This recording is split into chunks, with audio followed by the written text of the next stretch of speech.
हमने सोचा था बीजेपी बनी है, झूठी बनी है, हम मौज करेंगे, अब हमें नौकरियां मिलेंगी। हमने बड़ी मुश्किल से टेस्ट पास किया। मैं 35 साल मेरी एज हो चुकी है, 36 साल। तो अब मैं आगे कौन सा टेस्ट दूंगा, आगे कौन सी नौकरी मुझे मिलेगी, ये बता दें। ये लास्ट टाइम भी किसी बच्चे ने कॉल किया था, मुझे उस बच्चे का पता नहीं है नाम वगैरह, लेकिन रिकॉर्डिंग मैंने भी सुनी थी। उसमें भी उन्होंने यही कहा था कि तू बता कौन है, अपना नाम बता, अपनी पेरेंटेज बता, तुझे मैं लिस्ट देता हूँ। मतलब धमकियाँ देते हैं सर। अभी भी इन्होंने पुलिस प्रशासन इसलिए यहाँ पे बुलाया, हम लोगों को धमकियाँ देते हैं, हमें डराते हैं कि यहाँ से भाग जाओ। हम लोग सर अपने हक मांगने आए हैं, हम लोग भीख थोड़ी मांग रहे हैं। हमने पेपर दिया है, उसका क्वालिफाई किया है, इसलिए हम चाहते हैं कि रिजल्ट दें। मैं समय जम्मू के JKSSB मुख्यालय में हूँ और यहाँ पर जो SSB एस्पिरेंट्स हैं वो प्रदर्शन कर रहे हैं। ये यहाँ पर चेयरपर्सन जो है JKSSB वो बैठते हैं और तमाम जो एस्पिरेंट्स जो हैं अभी यहाँ पर जुटे हुए हैं और सबसे पहले ये बात करने की प्रयास कर रहे हैं JKSSB के चेयरपर्सन से। और कई सारे एस्पिरेंट्स जो हैं वो आए हुए हैं, कुछ फीमेल एस्पिरेंट्स भी हैं। क्या नाम है आपका? क्या नाम है? आप पेपर दिए ना आप लोगों ने, तो इससे बात करिए ना खुल के, अगर आपने नौकरी। जी, मेरा नाम स्माइल है सर। कहाँ से आए हैं आप? कठुआ से आए हैं सर, सुबह 9 बजे आके यहाँ बैठे हुए हैं सर। लगभग 3000 से ज़्यादा की स्ट्रेंथ है, लेकिन आज आज यहाँ कितने आए हैं? सर आज तो यहाँ पे 100+ बच्चे आए हुए हैं सर। इंडिविजुअली आप पहले आके इनसे मिल चुके हो? जी सर, हम आज पहली बार नहीं आए हैं, हम पहले भी बहुत बार आ चुके हैं। पिछले 1.5 साल से हम लोग यहाँ पे रोज़ आ रहे हैं। जो 5100 बच्चे हमारे साथ जिन्होंने पेपर दिया था, क्वालिफाइड हुए थे, उनका मतलब जॉइनिंग वगैरह लास्ट ईयर अक्टूबर में हो गया था।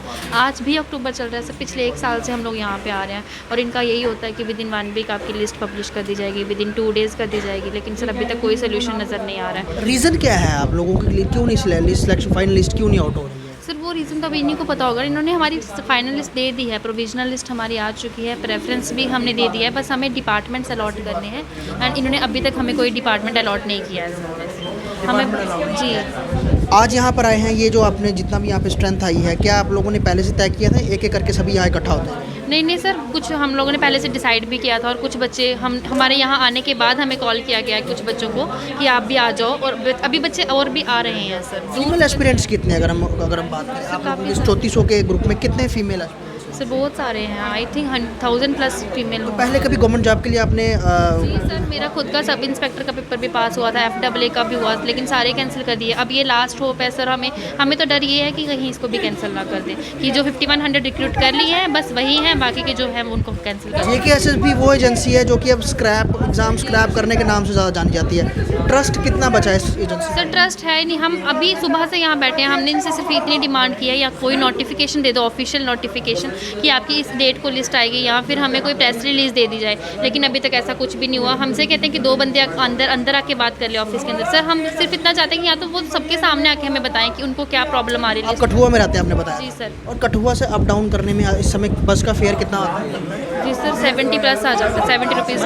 लगभग 150 रुपये आने जाने का। और अब कितनी बार अराउंड? सर हम लोग यहाँ पे 30+ टाइम्स आ चुके हैं अभी तक जी, 1 साल में। मतलब सरकारी नौकरी के लिए इतनी जगदोजहद करनी? जी सर, जहाँ जम्मू में तो सर यही हो रहा है आज। मतलब जब लास्ट टाइम जब अमित शाह सर यहाँ पे आए थे, उस टाइम भी 22 पॉइंट समथिंग जो था यहाँ पे अनएम्प्लॉयमेंट रेट था। लेकिन सर आज उस टाइम इन्होंने ये कहा था, उस टाइम जो 5100 बच्चे इन्होंने रिक्रूट किए थे उनके लिए इसलिए जल्दी कर दिया कि हमें मतलब उनके सामने दिखाना कि JNK में अनएम्प्लॉयमेंट रेट जो है वो कम हो चुका है। उनकी जो प्रोसेसिंग है, प्रोविजनल लिस्ट, उनका प्रेफरेंस, उनका डिपार्टमेंट अलॉटमेंट, उनकी ज्वाइनिंग, सब कुछ विदिन 15 डेज़ कंप्लीट हो गया था।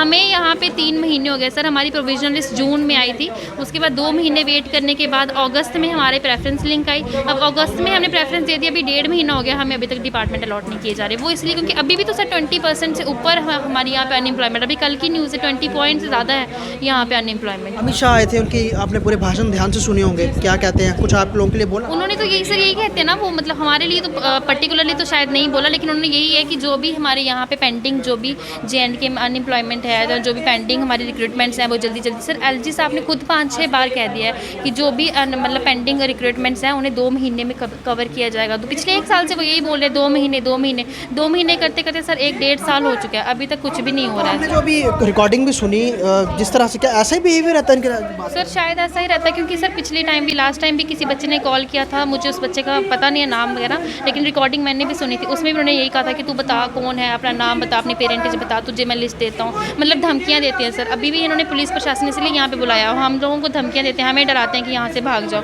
हम लोग सर अपने हक मांगने आए हैं, हम लोग भीख थोड़ी मांग रहे हैं।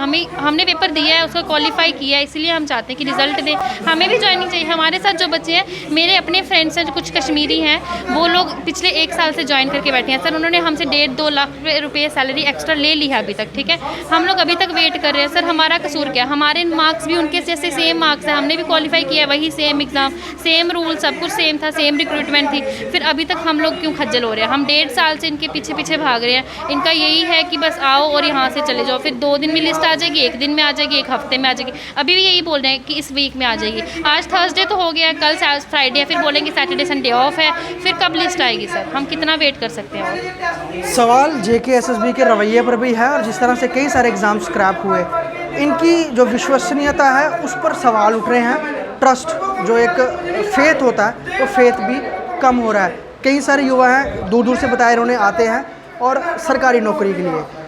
बाकी लोग लग चुके हैं, लगे हुए लगभग 1-1 साल हो गया है, लेकिन इन लोगों को लगभग 3400 लोगों को अभी भी जो है वो जॉब्स की लिस्ट जो है उसमें नहीं निकाली जा रही है। अभी अगर आप देखेंगे यहाँ पर ये चैम्बर है, ये बाकायदा ये तमाम यहाँ पर इकट्ठा हुए हैं और साफ तौर पर यहाँ पर ये लोग प्रदर्शन करके यही मांग कर रहे हैं, आप फाइनल सिलेक्शन लिस्ट आउट कर दो, ताकि हमारे भी लोग, हम भी है, हम भी कह सकें सरकारी नौकरी हमारी लग गई है। क्योंकि ना हम किसी और जगह जा पा रहे हैं, क्योंकि यहीं पर हमने अपनी नौकरी को लेकर हमने पेपर दिया था, क्वालिफाई हुए, तमाम टेस्ट हो गए, लेकिन हम अब फाइनल सिलेक्शन लिस्ट नहीं निकाल रहे हैं। उस बीच सवाल फिर JKSSB में उठते हुए और ये तमाम युवा जो हैं ये यहाँ पर प्रदर्शन करते हुए। क्या नाम है? कुलदीप। फ़ोन पे बात हुई, 2 बार पहले भी हुई थी, दोबारा क्या बोले वो? सर कुछ नहीं बोला, हमें यही झूठे रिवाशन मिलते आए हैं, तो आज भी झूठा रिवाशन मिलेगा शायद। हमें लगता है तो हमारी सुनने वाला कोई नहीं है गरीब की। इस देश में गरीब की सुनने वाला ना कोई है, ना कोई होगा आगे से। हमने सोचा था बीजेपी बनी है, झूठी बनी है, हम मौज करेंगे, अब हमें नौकरियां मिलेंगी। हमने बड़ी मुश्किल से टेस्ट पास किया। मैं 35 साल मेरी एज हो चुकी है, 36 साल। तो अब मैं आगे कौन सा टेस्ट दूंगा? आगे कौन सी नौकरी मुझे मिलेगी? ये बता दीजिए। इसी पे मुझे भरोसा है, इसी पे मैंने मेहनत की थी और यही मुझे अब चाहिए। और ये नहीं कि ये कोई अमीर घर से नहीं आया, सभी जो इधर इकट्ठे में बेचारा गरीब है, किसी का पिता खेतीबाड़ी करता है, किसी का पिता बेचारा दुकान करता है, तो ये इसी उम्मीद से आए कि चलो हमें नौकरी लग जाएगी। ये थोड़ी एक नोटिफिकेशन के 2 रूल हो सकते हैं। अगर 5500 बंदा इन्होंने लगा दिया तो 3400 कब लगाने थे? क्योंकि 8575 वैकेंसी निकली थी एक ही बार में, एक ही नोटिफिकेशन में। जब टेस्ट साथ हुआ, सब कुछ साथ हुआ, पेपर भी हमने इनके साथ ही पास किया, तो ये अब क्या कर रहे हैं? जी हमें बोल रहे हैं हम लीडरी। हम कहाँ से लीडरी करेंगे? अगर हम लीडर होते थे यहाँ होते। लीडरी हमें आती नहीं है, हम देसी बंदे हैं। बात ऐसे ही करते जैसे अभी ये बड़े गुस्से में कर रहे थे, हमेशा ऐसे ही सर हमेशा ऐसे ही हमें ऐसे बता दिया था, 2 दिन में लिस्ट आ जाएगी, अब घर जाओ। 7 दिन में लिस्ट आ जाएगी, घर जाओ। नेक्स्ट फ्राइडे मीटिंग है, लिस्ट शनिवार को आएगी, आप घर जाओ। हम कब तक घर जाएं?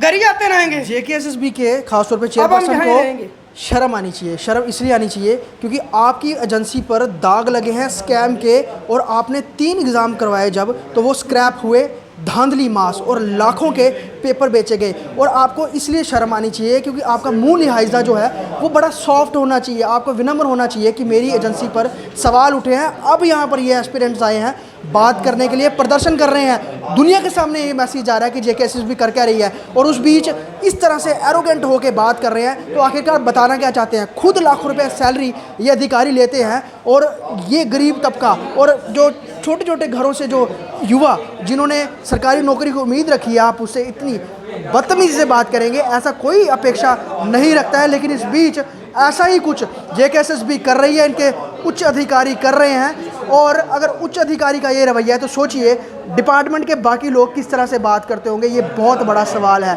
और JKSSB अगर ऐसा ही रवैया रखती है तो सरकार को चाहिए कि एजेंसी को जो है ख़त्म ही कर देना चाहिए। जैसे पहले चलता था नौकरियाँ, वैसे ही देख क्या करना है JKSSB को रख के, जब इन्होंने पेपर कराने हैं बाद में वो स्क्रैप होने हैं, स्कैम निकलने हैं, और जो ऑलरेडी इन्होंने लिस्टें निकाली हैं वो लिस्टों में बच्चों को अपॉइंटमेंट लेटर ही नहीं मिलते हैं, धक्के खाते हैं, और दूर दराज से कई बार जो है मोटी रकम खर्च करके इन्हें यहाँ आना पड़ता है और खाली हाथ मायूस लौटना पड़ता है। ठीक नहीं है जो कुछ हो रहा है, लेकिन इस पर सरकार को ज़रूर सोचना चाहिए।